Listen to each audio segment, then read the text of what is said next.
चलिए देखिए, आज हम लोग जैसे कि पिछले क्लास में हम लोग सॉल्युबिलिटी के बारे में पढ़े, ठीक है। तो अब इस क्लास में हम लोग को आज टॉपिक स्टार्ट करना है हेनरी लॉ, ठीक है। सबसे पहले हम लोग ये कहेंगे कि पिछले क्लास में जो हम लोग प्रेशर का इफेक्ट पढ़ रहे थे, ठीक है, उसमें एक बात हम कहते हैं आपको कि solubility of gas in liquid में जो गैस का सॉल्युबिलिटी होगा वो किस फैक्टर पे इफेक्ट डाल रहा है?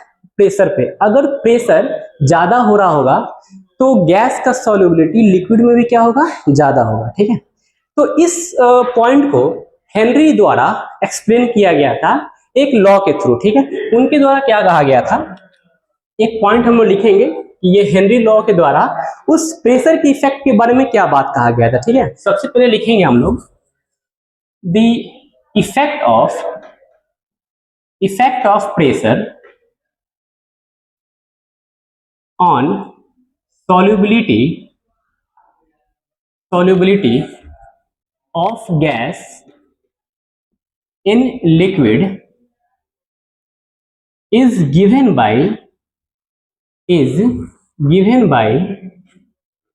हेनरी, या फिर अगर इनका पूरा नाम जाना जाए तो इनका नाम विलियम हेनरी था, ठीक है। आप चाहें तो यहां पे लिख सकते हैं गिवन बाय विलियम हेनरी, ठीक है। अब हेनरी द्वारा ये प्रेशर के इफेक्ट के बारे में बात किया गया था, तो एक्चुअली में क्या बात कहा गया था, वो स्टेटमेंट क्या था, उसको थोड़ा सा जाना जाए। हम लोग कहेंगे which states that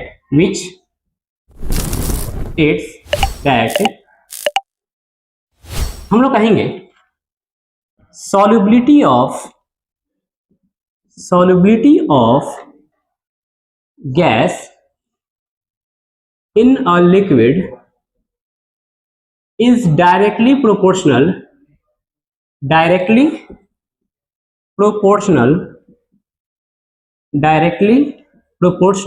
to the pressure of gas over the liquid surface, या फिर आप यहाँ पे ओवर के जगह अबव द लिक्विड सरफेस भी कह सकते हैं। आप चाहें तो यहाँ पे ओवर की जगह अबव द लिक्विड सरफेस कह सकते हैं। अब देखा जाए कि ये स्टेटमेंट क्या कह रहा है, तो थोड़ा सा इसको हम लोग जाने।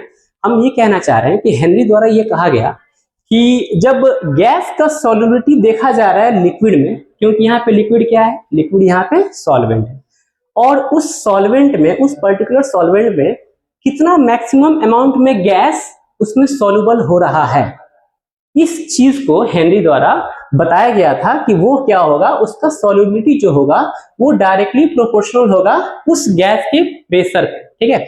और वो कहां दिखेगा हम लोग को, वो दिखेगा over the surface of liquid या फिर above the surface of liquid. अब यहाँ पे देखा गया कि सॉल्युबिलिटी ऑफ गैस, जो ये स्टेटमेंट हम दिए हैं, इस स्टेटमेंट को हम चाहें तो मोल फ्रैक्शन के रूप में भी दिखा सकते हैं। हम लोग इसको कहेंगे, एक और तरीके से हम लोग इसको डिफाइन कर सकते हैं, ठीक है। हम लोग कहेंगे मोल fraction of gas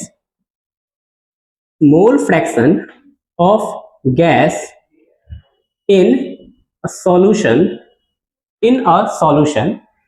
is directly proportional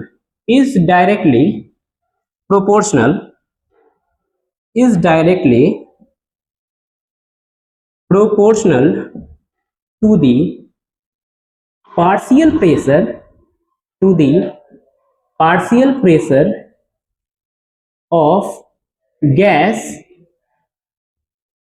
over the solution, ठीक है। हम लोग इस तरह से भी हेनरी लॉ को स्टेट कर सकते हैं, क्योंकि यहाँ पे गैस के सॉल्युबिलिटी को हम लोग क्या कर रहे हैं, मोल फ्रैक्शन के रूप में दिखा रहे हैं, ठीक है। तो यहाँ पे गैस का मोल फ्रैक्शन क्या होगा, वो भी उस पर्टिकुलर सॉल्यूशन में क्या होगा, डायरेक्टली प्रोपोर्शनल होगा उस गैस के पार्शियल प्रेशर के। अब सवाल आ रहा है कि सर ये पार्शियल वर्ड यहाँ पे क्या है, आप यहाँ पे प्रेशर लिखे हैं, यहाँ पे पार्शियल लिखे। तो एक्चुअली में ना इस डिफिनेशन को ज्यादा बेहतर तरीके से हम लोग दिखा सकते हैं, और इस केस में यहाँ पे जो प्रेशर जो दिखाया गया है और ये पार्शियल वर्ड ऐड हुआ है, तो ये पार्शियल यहाँ पे क्या शो कर रहा है, तो यहाँ पे थोड़ा सा जानेंगे इसके बारे में। हम कहें कि एक कंटेनर में अगर हम लोग कुछ अमाउंट में लिक्विड लिए हैं, ठीक है, कुछ अमाउंट में लिक्विड लिया है, हो सकता है अभी यहाँ पे जो लिक्विड है ये लिक्विड एज ए सॉल्वेंट की तरह काम कर रहा है यहाँ पे, और इस सॉल्वेंट में कुछ अमाउंट में हम लोग different kind of gases add कर रहे हैं, ठीक है ना। मान लीजिए कोई ए गैस है और ये कोई बी गैस है, ठीक है। आप चाहे तो यहाँ पे ऑक्सीजन गैस भी रख सकते हैं, यहाँ पे नाइट्रोजन गैस भी रख सकते हैं, या फिर कार्बन डाइऑक्साइड, कोई भी गैस आप यूज कर सकते हैं, ठीक है। तो हम ये कह रहे हैं कि किसी एक पर्टिकुलर गैस के लिए अगर पार्शियल प्रेशर देखा जाए कि वो लिक्विड सरफेस के ऊपर कितना प्रेशर दिखा रहा है, ठीक है, तो उस केस में हम लोग उस पर्टिकुलर गैस के लिए क्या कहेंगे, पार्शियल प्रेशर। क्या कहेंगे, पार्शियल प्रेशर, ठीक है। अब ये आपको समझ में आएगा कि हम यहाँ पे किसी पर्टिकुलर गैस ई के लिए कह रहे हैं कि उसका पार्शियल प्रेशर क्या होगा। वही अगर बी गैस का बात करें तो इसके लिए भी क्या हम टर्म देंगे, पार्शियल प्रेशर, ठीक है, जो बी के द्वारा वहां पे एक्सर्ट किया जा रहा है क्लियर। यहाँ पे डिफरेंट काइंड ऑफ गैसेस जो भी उस पर्टिकुलर सॉल्वेंट में ऐड किया गया है उसके लिए ये टर्म यूज होता है, जिसको क्या कहते हैं, पार्शियल प्रेशर, ठीक है। अब यहाँ पे ये जो स्टेटमेंट लिखे हैं इसको हम एक तरीके से और लिख सकते हैं, हम लोग कहेंगे partial pressure of gas is directly proportional to, क्या कहेंगे, मोल फ्रैक्शन ऑफ गैस, ठीक है। ये क्या होगा, मोल फ्रैक्शन ऑफ गैस के डायरेक्टली प्रोपोर्शनल होगा। अच्छा, यहाँ पे मोल फ्रैक्शन ऑफ गैस का बात किया जा रहा है तो ये क्या चीज में बात किया जा रहा है, ये उस पर्टिकुलर सॉल्वेंट में बात किया जा रहा है, ठीक है। तो सॉल्वेंट यहाँ पे क्या यूज हो रहा था, हम क्या यहाँ पे लिखे हैं, solubility of gas in liquid. तो यहाँ पे भी जो उस गैस का मोल फ्रैक्शन होगा या फिर जो सॉल्युबिलिटी होगा वो क्या चीज में देखा जा रहा होगा, वो ऑब्जर्व किया जा रहा होगा लिक्विड में, ठीक है, उसको हम लोग लिक्विड में ऑब्जर्व कर रहे हैं, ठीक है। तो ये यहाँ पे एक स्टेटमेंट है, और आप लोग जानते हैं कि डायरेक्टली प्रोपोर्शनल, इस प्रोपोर्शन के साइन को हटाया जाता है तो एक कांस्टेंट टर्म लगता है, ठीक है। अब यहाँ पे इस चीज को हम थोड़ा सा वहां पे दिखा देते हैं, ठीक है।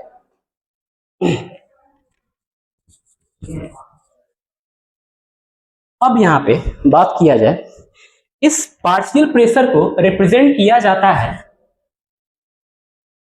हम लोग कह सकते हैं partial pressure of gas is directly proportional to mole fraction, ठीक है, mole fraction of gas in liquid, ठीक है। अब यहाँ पे ध्यान में रखिएगा, मोल फ्रैक्शन को हम लोग एक्स से भी रिप्रेजेंट कर सकते हैं, और अगर उसके सिंबल को अगर हम कहें कि कैसे, सिंबल को हम लोग क्या कहेंगे, तो सिंबल को हम लोग चाई भी कह सकते हैं या फिर काई भी कहा जाता है, ठीक है। आप चाहे तो सिंपली उसको कैपिटल एक्स के रूप में दिखा सकते हैं। अब हम कहें कि पार्शियल प्रेशर उस पर्टिकुलर गैस का डायरेक्टली प्रोपोर्शनल होगा उस लिक्विड में उस गैस का मोल फ्रैक्शन, ठीक है। तो इस चीज को हम कहें कि अगर एक प्रोपोर्शन का साइन हटेगा तो एक कांस्टेंट टर्म रहेगा, ठीक है। तो चूंकि ये लॉ हेनरी द्वारा दिया गया था तो हम क्या कहेंगे, यहाँ पे प्रोपोर्शन का साइन हटा तो हेनरी के नाम पर एक कांस्टेंट लाया गया, तो यहाँ पे हम लिखेंगे इस चीज को, pressure of gas is equal to, ये प्रोपोर्शन का साइन हटा तो हम क्या कहेंगे, यहाँ पे एक कांस्टेंट टर्म आके जुड़ा, ठीक है, और साथ में मोल fraction of gas in liquid. अब एक चीज आपको हम कहना चाहेंगे, आप देख रहे होंगे यहाँ पे हम बार बार इन लिक्विड दिखा रहे हैं, तो इसका रीजन है, ठीक है। आप लोग ध्यान में रखिएगा कि हमेशा जब भी मोल फ्रैक्शन बात किया जा रहा है उस पर्टिकुलर सॉल्यूट का, क्योंकि वो सॉल्यूट क्या है, गैस है। अब अगर उस गैस का मोल फ्रैक्शन या फिर सॉल्युबिलिटी हमेशा देखा जाएगा उस पर्टिकुलर लिक्विड में या फिर उस पर्टिकुलर सॉल्वेंट में, ठीक है, इसीलिए वो लिक्विड दिखाया जा रहा है। हो सकता है कि वो जो यहाँ पे सॉल्वेंट है वो सॉल्वेंट कहीं कहीं पे ना गैस के रूप में भी दे देता है, ठीक है। तो इसी पर कि जेई मेंस में 2009 में एक सवाल आया था, जो सवाल को हम लोग थोड़ी देर में यहाँ पे देखेंगे, फिलहाल थोड़ा सा इसके कॉन्सेप्ट को जान लिया जाए, ठीक। तो हम कहेंगे ये आपका क्या हुआ, एक फॉर्मूला बन के तैयार हो गया, और ये बहुत ही इंपॉर्टेंट है, इससे भी सवाल घूम फिर के आता ही आता है, ठीक है। अब देखा जाए हम क्या कहेंगे, यहाँ पे जो P गैस है इसको क्या कहेंगे, पार्शियल प्रेशर, ठीक है, पार्शियल प्रेशर ऑफ गैस, ठीक है। और यहाँ पे जो कांस्टेंट टर्म आया उस प्रोपोर्शन को हटाने के बाद तो उस KH को क्या कहेंगे हम लोग, ये होता है हेनरीज कांस्टेंट, ठीक है, हेनरीज कांस्टेंट। क्यों, क्योंकि हेनरी द्वारा वो लॉ दिया गया था, तो उस प्रोपोर्शन को हटाकर उनके नाम पर वो एक कांस्टेंट टर्म को दिखाया गया। और ध्यान रहे यहाँ पे जो कांस्टेंट टर्म KH लिया हुआ है ये डिफरेंट गैसेस के लिए या फिर कह सकते हैं डिफरेंट सॉल्यूट के लिए अलग अलग वैल्यू होता है, ठीक है। वो डिपेंड कर रहा है रूम टेम्परेचर पे कि टेम्परेचर क्या लिया जा रहा है वहां पे, ठीक है। तो ध्यान में रखना है कि pH का वैल्यू डिपेंड कर रहा है रूम टेम्परेचर पे। डिफरेंट डिफरेंट गैसेस के लिए डिफरेंट डिफरेंट pH का वैल्यू हो सकता है। इस चीज को अभी हम लोग थोड़ी देर में फिर से जानेंगे, ठीक। अब बात किया जाए कि वो यहाँ पे x क्या है, तो इसके बारे में यहाँ पे लिखेंगे ये क्या है, मोल फ्रैक्शन, ठीक है। क्या कहेंगे, उस गैस का मोल फ्रैक्शन, और इसी मोल फ्रैक्शन को हम लोग क्या कह सकते हैं, उस गैस का सॉल्युबिलिटी, ठीक है क्लियर। अब इसके बाद हम लोग कहेंगे कि अगर क्या हो कि अगर इस पार्शियल प्रेशर को 1 एज्यूम कर लिया जाए, 1 atm अगर प्रेशर हम लोग खुद से अगर एज्यूम कर लें, तो वहां पे pH का वैल्यू क्या हो सकता है, या फिर pH का एक फॉर्मूला क्या ऑब्टेन हुआ, ठीक। तो उसके बारे में बात किया जाए। हम कहेंगे, मान लीजिए let us assume that when pressure becomes 1 atm, atm है ना पता, atm क्या होता है, प्रेशर का यूनिट होता है, ठीक है। अब प्रेशर को अगर 1 atm यहाँ पे एज्यूम किया गया है, तो उस केस में KH का वैल्यू क्या होगा, ठीक है, या उसका कौन सा फॉर्मूला वहां पे बनेगा जब प्रेशर 1 atm होगा। तो यहाँ पे P का वैल्यू अगर 1 रखा जाए तो हम लोग देखेंगे कि तो वहां पे KH का क्या फॉर्मूला ऑब्टेन होता है। तो हम कहेंगे इस इक्वेशन को हम लोग 1 मान लेते हैं, ठीक है। तो हम लोग लिखेंगे फ्रॉम इक्वेशन 1 हम लोग कहेंगे कि प्रेशर अगर 1 atm है और KH के वैल्यू हम लोग को फाइंड करना है, और साथ में मोल फ्रैक्शन क्या दिया है, या फिर मोल फ्रैक्शन जो भी होगा यहाँ पे, ठीक है। अब यहाँ पे KH का वैल्यू जानना है हम लोग को, तो हम लोग क्या कहेंगे यहाँ पे कि हम लोग KH को हम लोग ऐसे दिखा सकते हैं 1 upon mole fraction of gas, और ये गैस क्या चीज में होगा, गैस का मोल फ्रैक्शन इन सॉल्वेंट, और सॉल्वेंट क्या लिया है यहाँ पे, लिक्विड लिया गया है, ठीक है। तो हम लोग कह सकते हैं कि KH का भी फॉर्मूला ऑब्टेन यहाँ पे हो गया, जो क्या होता है KH is equal to 1 upon mole fraction of gas in liquid, या फिर रेसिप्रोकल ऑफ मोल फ्रैक्शन, ठीक है। अब बात किया जाए, इस रिलेशन से आप साफ साफ देख पा रहे हैं कि यहाँ पे KH क्या है, mole fraction of gas in liquid के इनवर्सली प्रोपोर्शनल है, क्योंकि इसका रिलेशन आप देखिए, आप कहेंगे KH क्या है, इस मोल फ्रैक्शन के इनवर्सली प्रोपोर्शनल है, राइट। इस चीज को हम थोड़ा सा इस वाले पार्ट को पहले आप लोग लिख लीजिए अच्छे से, उसके बाद इस चीज को हम यहाँ पे एक्सप्लेन करते हैं, ठीक है। तब तक आप इसको नोट कर लीजिए।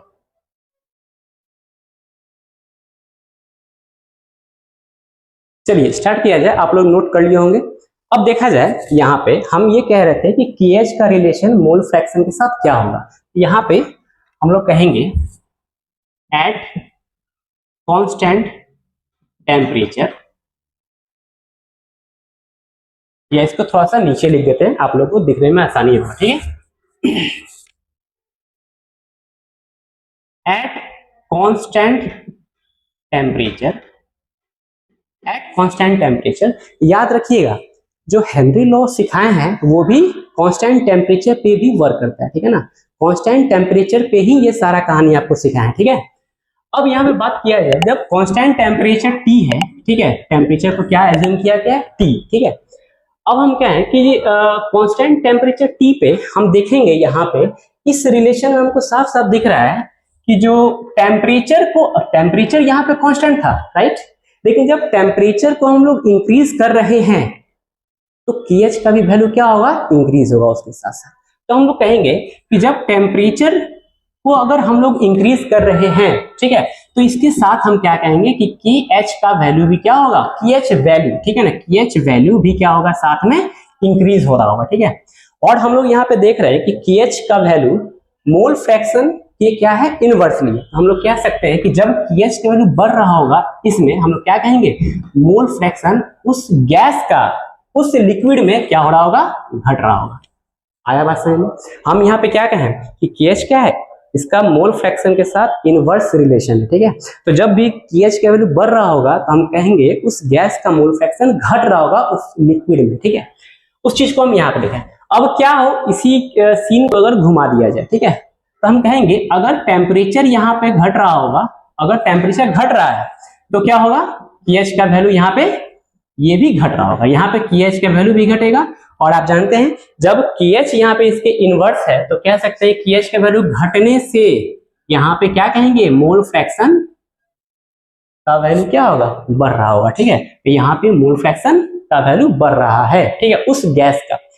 अब हम कहें कि अभी थोड़ी देर पहले जो डिफिनेशन हम लिखवाए थे आप लोग को, उसमें आप देखें कि solubility of gas in liquid के जगह पे हम क्या वर्ड दिए थे, मोल fraction of gas in solution. तो हम लोग मोल फ्रैक्शन को ही तो हम सॉल्युबिलिटी कह सकते हैं ना उस गैस का। तो हम यहाँ पे जो मोल फ्रैक्शन लिखे हैं, तो जब मोल फ्रैक्शन इस केस में घट रहा था तो हम लोग कह सकते हैं ना यहाँ पे सॉल्युबिलिटी भी क्या हो रहा होगा, सॉल्युबिलिटी भी उस गैस का घट रहा होगा, हाँ या ना। क्योंकि जब मोल फ्रैक्शन और सॉल्युबिलिटी में कुछ खास अंतर है नहीं, ठीक है, हेनरी लॉ में, तो हम क्या कहेंगे, जब ये घट रहा है तो ये भी घटेगा। और इस केस में जब टेम्परेचर घटाया गया तो उस केस में मोल फ्रैक्शन बढ़ रहा है। इट मींस क्या होगा, यहाँ पे उस गैस का सॉल्युबिलिटी भी क्या होगा, ये भी यहाँ पे उस गैस का सॉल्युबिलिटी बढ़ रहा होगा। ठीक है, तो ये एक रिलेशन है जो कि आपको बहुत ही ये इंपॉर्टेंट है, इसी पर बहुत सारा सवाल उठ के आता है। ठीक है, तो आपको ये ध्यान में रखना है कि यहाँ पे आप क्या समझें, यहाँ पे समझें कि कांस्टेंट टेम्परेचर पे तो कोई दिक्कत नहीं है, कहानी सिमिलर है जो हम लोग यहाँ पे देख रहे हैं। ठीक है, लेकिन जब प्रेशर को 1 atm रखा गया तो हम देखें कि KH का वैल्यू क्या हो रहा है, वहां पे मोल फ्रैक्शन के इनवर्स हो रहा है।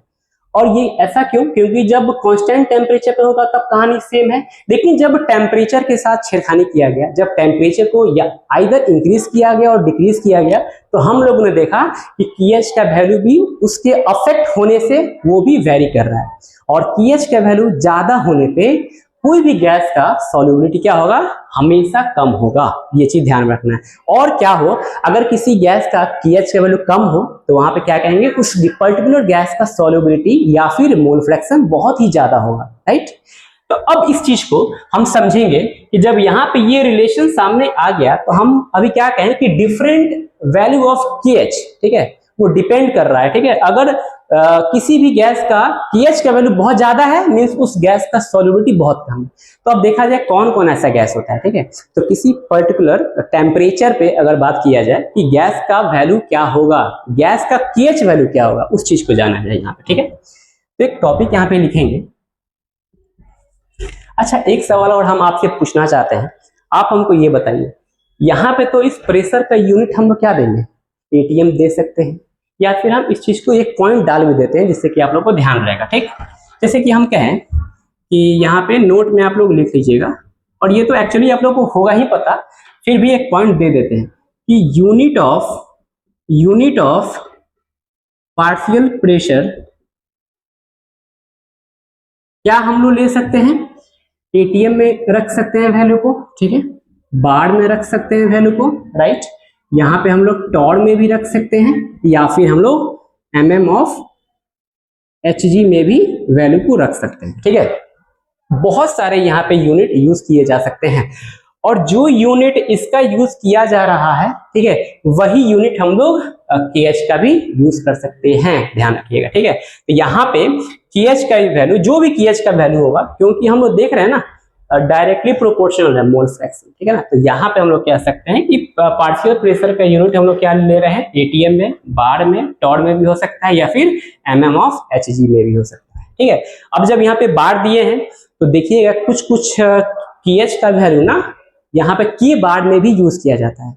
अब सवाल ये K बार क्या है सर, तो यहाँ पे जैसे हम बार लिखे हैं तो इस बार में हो सकता है कि वैल्यू K बार में आ जाए, तो K बार कहने का अर्थ क्या होता है, K बार को हम लोग कहते हैं किलो बार, क्या बोलते हैं, किलो बार। ठीक है, तो यहाँ पे हो सकता है कि KH का वैल्यू इसके रूप में भी एक्सप्रेस किया जाता है। ठीक है, तो हम लोग कह सकते हैं पार्शियल प्रेशर का जो यूनिट होगा वही यूनिट हो सकता है KH वैल्यू का भी, उस गैस के KH वैल्यू का हम लोग यूनिट क्या कह सकते हैं, ATM भी हो सकता है, बार भी और टॉर भी हो सकता है। ठीक है, अब देखा जाए कुछ स्पेसिफिक गैसेस का KH वैल्यू क्या होता है। हालांकि ये वैल्यू आपको याद करने का जरूरत नहीं है, अगर याद हो जाए तो बहुत अच्छी बात है, या अगर याद ना हो तो मैक्सिमम सवाल में इन सब का वैल्यू दिया रहता है। ठीक है, तो ये एक अच्छा चीज है, लेकिन फिर भी अगर कुछ वैल्यू अगर याद हो जाए ना तो आप लोग को समझने में आसानी होगा। ठीक, बात किया जाए सम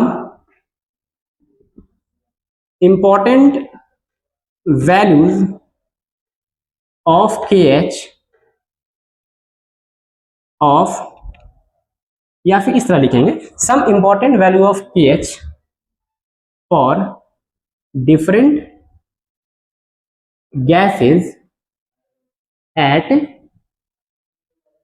टेम्परेचर, टेम्परेचर क्या लिया जाएगा यहाँ पे, टेम्परेचर को हम लोग 293 केल्विन ले रहे हैं, ठीक है। 293 केल्विन क्या हो गया, तो इसको कहेंगे 20 डिग्री सेल्सियस, राइट, ठीक है। ये हो गया यहाँ पे। अब इस पर क्या क्या वैल्यू हो सकता है डिफरेंट गैसेस का बात किया जाए तो यहाँ पे कुछ कुछ एक चार्ट में हम बना के दे देते हैं, आप इसको थोड़ा सा एक बार देख लीजिएगा, ठीक है, जिसके चलते आप समझ जाएंगे कि KH का वैल्यू कैसे अफेक्ट डालता है, ठीक है, सॉल्युबिलिटी पे। तो हम कहेंगे यहाँ पे सबसे पहले कुछ गैसेस का नाम यहाँ पे ले लिया जाए। मान लो कुछ गैसेस हम यहाँ पे लिखे, जैसे कि हम सबसे पहले हीलियम ले लिए, फिर नाइट्रोजन ले लिए, ठीक है, उसके बाद हम लोग यहाँ पे हाइड्रोजन ले लिए, फिर ऑक्सीजन ले लिए, कार्बन डाइऑक्साइड ले लिए, और साथ में एक और क्या ले लिया जाए, एक CH4 ले लेते हैं, ठीक है। तो यहाँ पे 6 गैस लिए।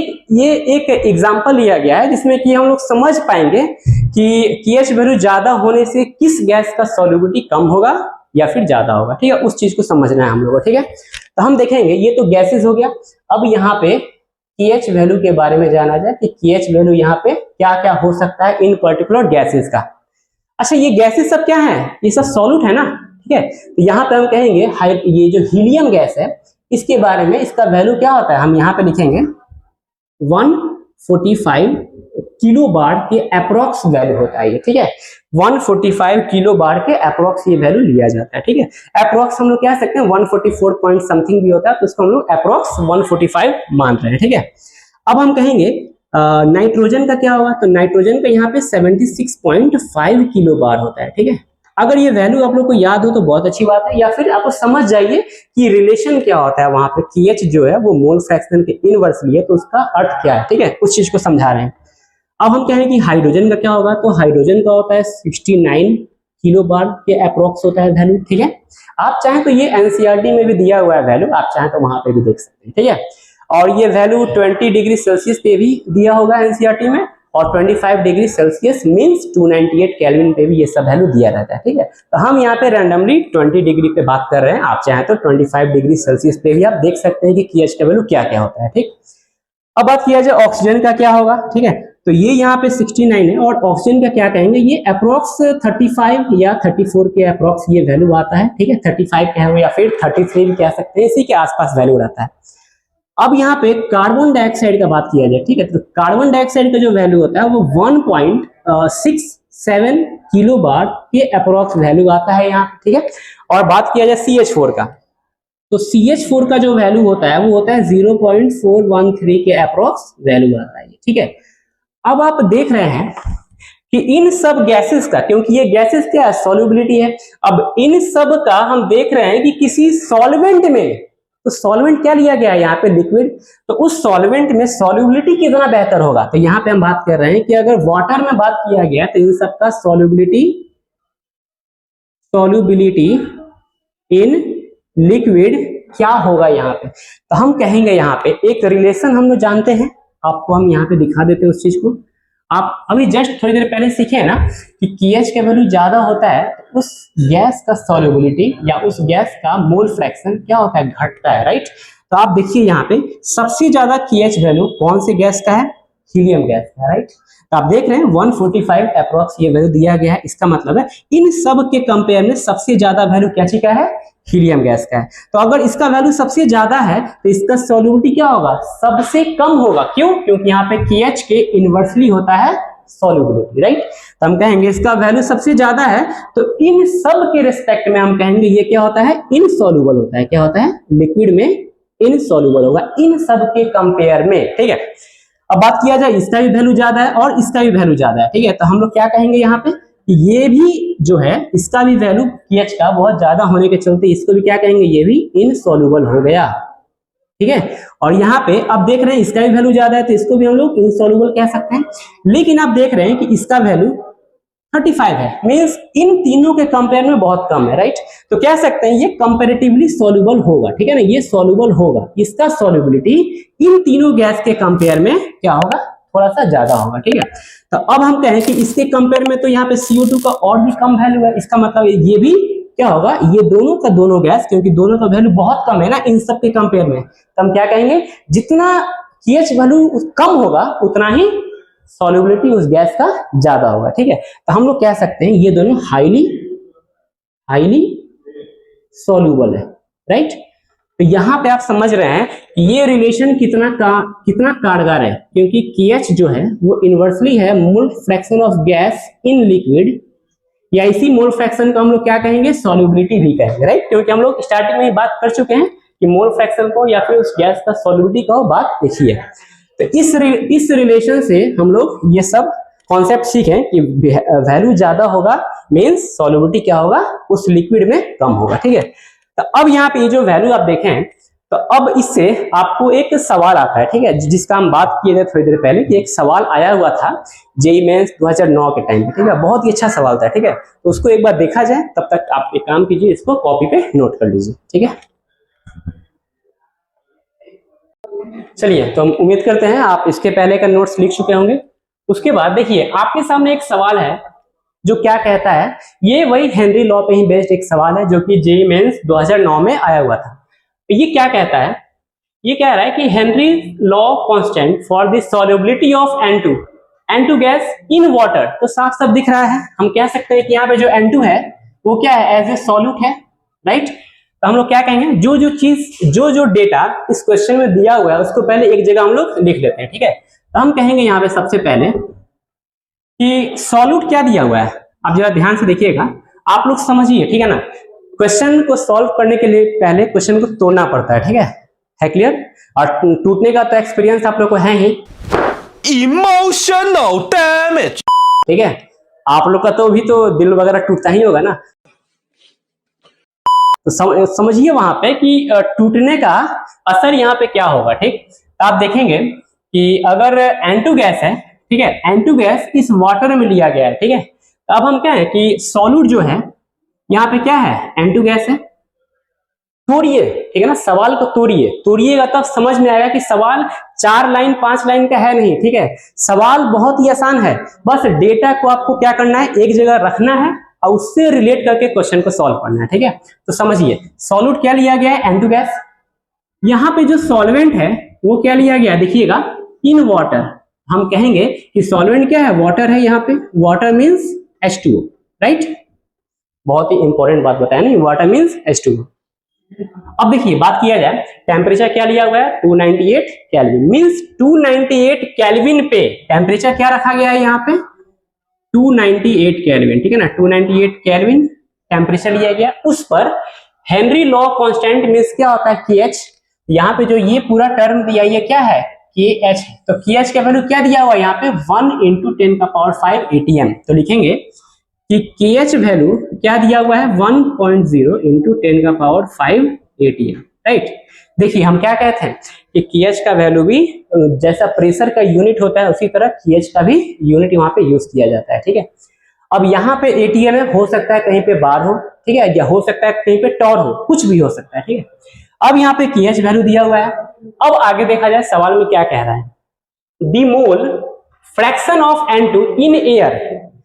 आप याद रखिए यहाँ पे आप देखेंगे कि N2 भी गैस है और ये एयर का बात कर रहा है कि एयर में N2 का सॉल्युबिलिटी क्या है। अब सुनिए यहाँ पे मामला फंसा ना, अभी तक हम क्या सिखा रहे थे कि मोल फ्रैक्शन उस गैस का सॉल्वेंट में, तो सॉल्वेंट अभी तक क्या हो रहा था, लिक्विड हो रहा था। लेकिन ये सवाल इसीलिए इंपॉर्टेंट हो जाता है क्योंकि यहाँ पे क्या लिखा हुआ है, mole fraction of N2 in air, इसका वैल्यू दिया हुआ है 0.8, ठीक है। तो अब हम यहाँ पे कहेंगे कि मोल fraction of gas in, mole fraction of gas में क्या दिया हुआ है, यहाँ पे N2 दिया है ना, तो यहाँ पे हम लोग N2 लिखते हैं और ये कहाँ बात कर रहा है, ये एयर में बात कर रहा है, ठीक है।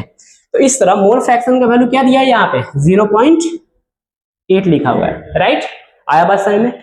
अब इसके बाद देखा जाए, क्योंकि आप जानते हैं ना कि मोल फ्रैक्शन का कोई यूनिट नहीं होता है, मोल फ्रैक्शन क्या होते हैं, यूनिटलेस होते हैं, ठीक है। अब यहाँ पे मोल फ्रैक्शन का वैल्यू दिया हुआ है। अब हम देखेंगे क्या पूछ रहा है, the number of moles of N2। क्या पूछा हमसे कि मोल ऑफ N2 गैस क्या होगा, राइट। N2 गैस का मोल पूछ रहा है, ठीक है, क्या होगा। अब आगे देखा जाए क्या कह रहा है सवाल, number of moles of N2 from air dissolve in 10 moles of H2, means यहाँ पे इंफॉर्मेशन दी है, ठीक है। आपको यही तो ढूंढना है, यही ढूंढने का कला आना चाहिए आप लोगों में, ठीक है। इस सवाल से क्या चीज को आप लोग निकाले, तो H2O का मोल क्या दिया है 10, हम लोग कहेंगे H2O का मोल क्या दिया है 10, राइट, 10 मोल दिया हुआ है। अब बोल रहा है उसी पर्टिकुलर टेम्परेचर पे, और यहाँ पे क्या दिया है प्रेशर, टोटल प्रेशर क्या दिया है 5 atm। तो हम लोग कहेंगे इसमें एक और डेटा दिया हुआ है, हम यहाँ पे लिख देते हैं कि टोटल प्रेशर जो है, टोटल प्रेशर को हम लोग कैसे लिखेंगे पीटी, राइट, है क्लियर। तो पीटी यहाँ पे दिया हुआ है 5 atm, राइट। अब देखना है कि ये सवाल में मोल ऑफ N2 कैसे निकाला जाए। अब जरा देखिएगा यहाँ पे दिक्कत आप लोगों को क्या होगा, दिक्कत ये होगा कि सर N2 गैस का मोल फ्रैक्शन एयर में दिया हुआ है ये वैल्यू, राइट, ठीक है। अब देखिए इसको कैसे सॉल्व किया जाए। तो आप लोग Dalton's law of partial pressure सीखे होंगे ये टॉपिक, ठीक है। तो इसी के अकॉर्डिंग एक फॉर्मूला आता है, हम लोग कहेंगे from Dalton's law of partial pressure, ठीक है। इसके लिए एक फॉर्मूला आता है, हम क्या कहेंगे, partial pressure of gas is equal to mole fraction of gas into PT. PT क्या है यहाँ पे, जो पीटी हम लोग यहाँ पे लिखे हैं टोटल प्रेशर। तो अब यहाँ से पार्शियल प्रेशर तो आपका फाइंड हो जाएगा ना। आप लोग गौर कीजिए, इस पूरे सवाल में कहीं पे भी N2 गैस का पार्शियल प्रेशर का बात नहीं किया है, राइट। तो पार्शियल प्रेशर होगा तब ना आप लोग हेनरी के जो फॉर्मूला है उस पर रख के आप लोग सॉल्व कीजिएगा क्वेश्चन, ठीक है। तो अब जरा देखिए यहाँ पे, तो पार्शियल प्रेशर यहाँ से फाइंड किया जाएगा। तो मोल फ्रैक्शन क्या है, आप उठाइए वैल्यू, कहाँ है मोल फ्रैक्शन N2 का 0.8 है। हम क्या कहेंगे यहाँ पे मोल फ्रैक्शन उस गैस से क्या है 0.8 है। टोटल प्रेशर क्या दिया हुआ है 5 atm दिया हुआ है, ठीक है, क्या है 5 atm। अब इसको सॉल्व किया जाएगा तो क्या कहेंगे 4 atm आया। अब आप कहेंगे कि सर यहाँ पे पार्शियल प्रेशर हम लोग को ऑब्टेन हो गया है। अब इस पार्शियल प्रेशर का यूज किया जाएगा, ठीक है। हम क्या कहेंगे कि पार्शियल प्रेशर आ गया तो हम लोग लिखेंगे बाय हेनरी लॉ।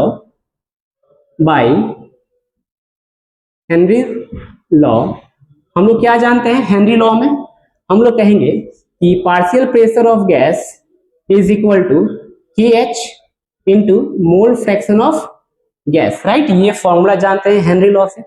अब हम कहें इस केस में पार्शियल प्रेशर का तो वैल्यू आ चुका है ना, आप ध्यान दीजिएगा, पार्शियल प्रेशर का वैल्यू कितना आया है 4 atm। तो हम कहेंगे यहाँ पे 4 atm आ गया है वैल्यू atm। और यहाँ पे KH का वैल्यू आप लोग गौर करेंगे, हम लोग ऑलरेडी यहाँ पे नोट कर चुके हैं 1 इंटू 10⁵ atm। वैल्यू को पुट किया जाए, लिखेंगे 1 इंटू 10⁵ atm इंटू, अब मोल फ्रैक्शन को कैसे लिखा जाए, तो इसको हम लोग कह सकते हैं गैस का ना बात हो रहा है, mole fraction of gas in liquid का ना बात हो रहा है, मींस यहाँ पे सॉल्यूट का बात किया जा रहा है कि सॉल्यूट का मोल फ्रैक्शन को कैसे लिखा जाएगा, ठीक। तो हम लोग कह सकते हैं कि मोल ऑफ सॉल्यूट, तो सॉल्यूट क्या है यहाँ पे N2 है, और टोटल कंपोनेंट का सम, ठीक है, टोटल मोल्स ऑफ कंपोनेंट। तो क्या क्या यहाँ पे यूज किया गया mole of N2 plus mole of H2O, right. अब यहां से हम देखेंगे इस क्वेश्चन को सॉल्व किया जाएगा तो हम क्या कहेंगे, इसको अगर सॉल्व किया जाए तो हम लोग कहेंगे 4 atm, या फिर हम देखेंगे atm से atm तो यहाँ पे कैंसिल हो गया ना, तो हम चाहते हैं इसको हटा भी सकते हैं यहाँ, ठीक है, इसको हटा दीजिए। अब इसको हम लोग हटा दिए अगर, तो हम कहेंगे ये टर्म अगर इस तरफ आएगा तो हम लोग इसको लिखेंगे 4, यहाँ पे इसको थोड़ा सा और पास में लिख दिया जाए, ठीक है। अब इसको सॉल्व किया जाए तो हम क्या कहेंगे 4 बाई 1 इंटू 10⁵, राइट। और हम जानते हैं कि 10⁵ जब ऊपर जाएगा, ये 10⁵ जब ऊपर जाएगा तो इसको हम लोग इसको हटाकर, या फिर हम एक स्टेप और आगे दिखा देंगे, ठीक। हम लोग यहाँ पे लिखेंगे N2 का बाई यहाँ पे N2 का प्लस मोल ऑफ H2O क्या दिया हुआ है, देखेंगे सवाल में कहाँ है 10 मोल दिया है ना, यहाँ पे वाटर का मोल क्या दिया है 10 मोल। तो हम कहेंगे यहाँ पे वाटर का मोल क्या दिया है 10 दिया हुआ है, राइट। अब इसके बाद चला जाए, हम कह सकते हैं कि यहाँ पे ये 10⁵, अगर ये ऊपर जाएगा तो क्या लिखेंगे इसको हम लोग 4 into 10⁻⁻5, right, is equal to, हम लोग को क्या फाइंड करना था मोल ऑफ N2 निकालना था, ठीक है। तो यहाँ पे तो मोल ऑफ N2 है ही, तो हम लिखेंगे मोल ऑफ N2 बाई यहाँ पे क्या है मोल ऑफ N2 प्लस 10। अब जरा गौर से सुनिए, एक कंटेनर में ज्यादा अमाउंट में क्या होगा, वहां पे सॉल्वेंट होगा, और उसमें बहुत ही कम अमाउंट में सॉल्यूट ऐड किया जाता है, तो उस पर्टिकुलर सॉल्यूशन में हम कह सकते हैं कि सॉल्वेंट का अमाउंट बहुत ज्यादा होने के चलते उसमें हम लोग सॉल्यूट के अमाउंट को क्या कर सकते हैं, नेग्लेक्ट कर सकते हैं। तो यहाँ पे हम, क्योंकि उसका अमाउंट भी तो बहुत कम होगा ना। अब जरा गौर कीजिए, ये पूरे मोल फ्रैक्शन का वैल्यू क्या दे रहा है, 4 × 10⁻⁻5 है, मींस बहुत छोटा है। तो हम लोग कह सकते हैं कि क्यों ना इस वैल्यू को हम लोग नेग्लेक्ट कर दें और ये वैल्यू क्या आ जाएगा, 0 आ जाएगा यहाँ पे, ठीक है। तो अब हम लोग कहेंगे कि 4 × 10⁻⁵ इज इक्वल टू क्या आया, मोल ऑफ N2। अब आई यहाँ पे जो 10 बच गया वो 10 को यहाँ लिखेंगे हम लोग, राइट। अब देखा जाए कि जब ये 10 यहाँ पे, तो इसको अगर इस तरफ इंटू किया जाए तो क्या कहेंगे हम लोग, एक पावर क्या हो जाएगा, कम हो जाएगा। तो 4 × 10⁻⁻4 इज इक्वल टू क्या आ गया, मोल ऑफ N2। तो ये आपका रिक्वायर्ड आंसर आ गया, ठीक है। तो इस तरह से क्वेश्चंस आपको सॉल्व करना है। यहाँ पे आपको दिक्कत कहाँ आ सकता है, क्योंकि हो सकता है कि आप लोग डाल्टन्स लॉ के बारे में अगर आइडिया होगा तो आप लोगों को समझ में आया होगा कि हम यहाँ पे क्या सीखा है, और अगर डाल्टन्स लॉ के बारे में अगर आइडिया नहीं है तो आप लोग एक काम करिए, कमेंट सेक्शन में कहिए कि हाँ डाल्टन्स लॉ के बारे में भी एक छोटा सा वीडियो चाहिए हमको, उसके लिए भी हम आपको वीडियो लाकर देंगे, ठीक है। फिलहाल इस क्वेश्चन में आप देखिए, बहुत ही अच्छा सवाल था। कैसे कैसे सवाल को आपको उसमें से ढूंढना है, क्या क्या टर्म दिया हुआ है सवाल में, और उसको कैसे लेकर क्वेश्चन पे या फॉर्मूले पे हमको रख के सॉल्व करना है, जिससे कि हम लोग का आंसर ऑब्टेन हुआ, ठीक है। तो इस तरह से हमारा जो मोल पूछ रहा था उस N2 गैस का हम लोग ऑब्टेन कर सकेंगे, ठीक है। चलिए इसको आप लोग अच्छे से नोट कर लीजिए, अगले क्लास में फिर से एक टॉपिक आएगा, इसी के आगे कंटिन्यू किया जाएगा, ठीक है। तब तक अच्छे से मेहनत कीजिए और इसको कॉपी पे नोट कर लीजिए।